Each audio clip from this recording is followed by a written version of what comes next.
भगवान श्री कृष्ण जी ने रानी सत्यभामा, गरुड़ जी और सुदर्शन चक्र का अहंकार कैसे दूर किया। एक पौराणिक कथा के अनुसार एक बार द्वारकाधीश भगवान श्री कृष्ण द्वारका में रानी सत्यभामा के साथ सिंहासन पर विराजमान थे और निकट ही गरुड़ जी और सुदर्शन चक्र भी बैठे हुए थे।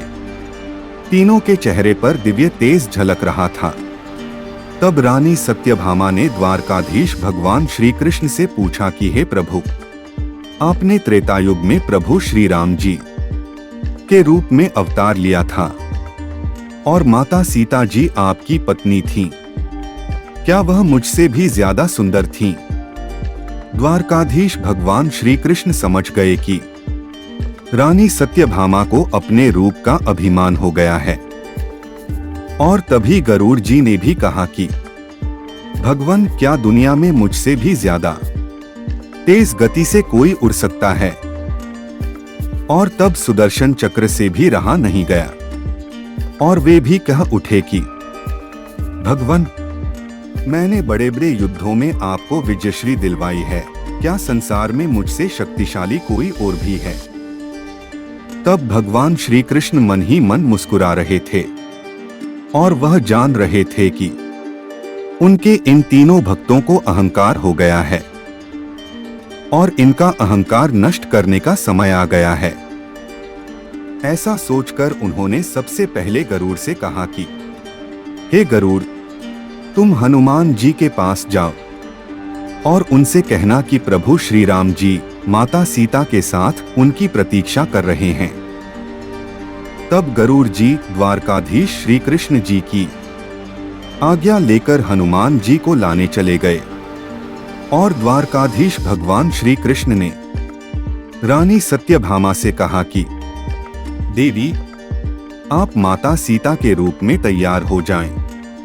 और स्वयं द्वारकाधीश श्री कृष्ण ने प्रभु श्री राम जी का रूप धारण कर लिया और द्वारकाधीश श्री कृष्ण ने सुदर्शन चक्र को आज्ञा देते हुए कहा कि तुम महल के प्रवेश द्वार पर पहरा दो और ध्यान रहे कि मेरी आज्ञा के बिना महल में कोई प्रवेश न करे।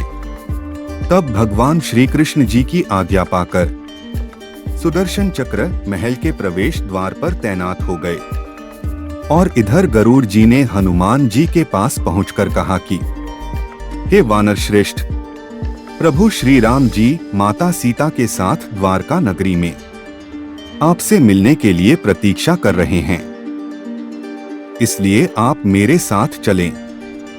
मैं आपको अपनी पीठ पर बैठाकर शीघ्र ही वहां ले जाऊंगा।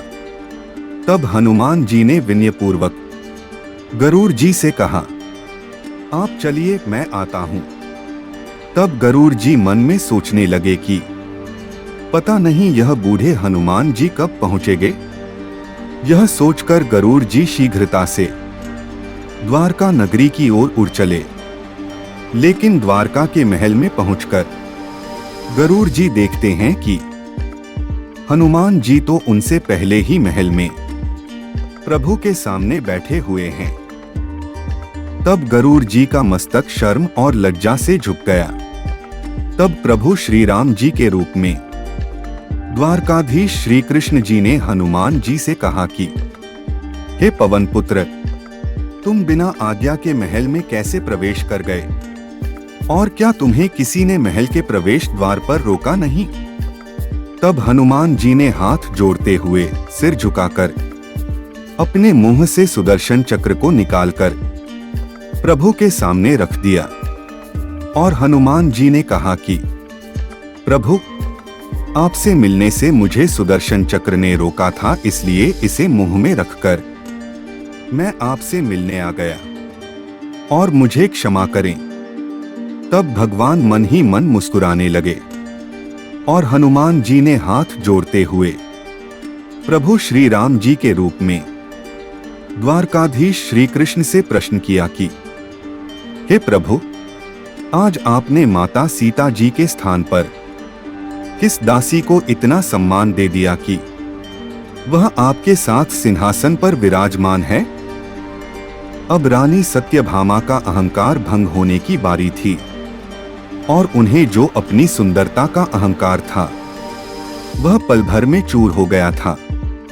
और प्रभु की लीला से रानी सत्यभामा, गरुड़ जी और सुदर्शन चक्र का अहंकार चूर चूर हो गया था और वह द्वारकाधीश भगवान श्री कृष्ण जी की लीला समझ गए और उनके चरणों में झुक गए। कथा अच्छी लगे तो लाइक, शेयर, सब्सक्राइब कीजिएगा।